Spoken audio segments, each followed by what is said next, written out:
Even back then, it was a little taboo to talk about this kind of thing, about what is your mental health. It's so important. Oftentimes people forget these are kids who are going by themselves at 16, 15, 17 years old, living on their own, trying to figure out who they are, dealing with the pressures in a digital world. And what I mean by that is the first time you see criticism of yourself, and it's mass criticism, it's in the thousands of you, it's daunting, it's gut-wrenching. You don't know what to do, you don't know who to turn to. Oftentimes that can mess with your psyche.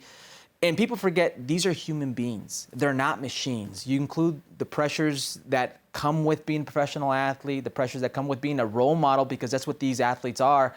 It could be immense. And it's good to see that athletes today and people today are recognizing that you can better your mental health by talking to somebody, by being somebody to listen to, or somebody that just gets it out, gets your chest out, or gets it out in the open. You can better that. I think it's empowering. Herc, I know I like to joke on this show about how you last played when the ball was brown, but the truth is you didn't play that long ago. I wonder how much the focus on mental health has changed. Was it ever discussed, even in the later stages of your career, internally in locker rooms and stuff? It changes by culture, and this is what I mean by it's taboo. I think it's more generally accepted here in the States to talk about your mental health. In Latin America, it's very taboo. It's almost like the concussions. That doesn't exist, That's get over it. That should be, mind over matter.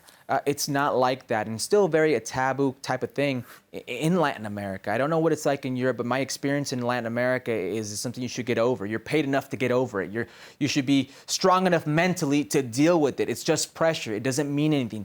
That's not quite the case, and I think we're starting to figure out, especially for these young kids, this is a digital era, and this phone can be such a tool, but it could also be such a detriment. It's instant gratification, but it's also instant hate, pressure, criticism, hate, whatever you criticism, want. Whatever you want, it can be that as well, and it's a very scary place at times. And it's good to know that people like Christian Pulisic are sending this message that you don't have to be alone.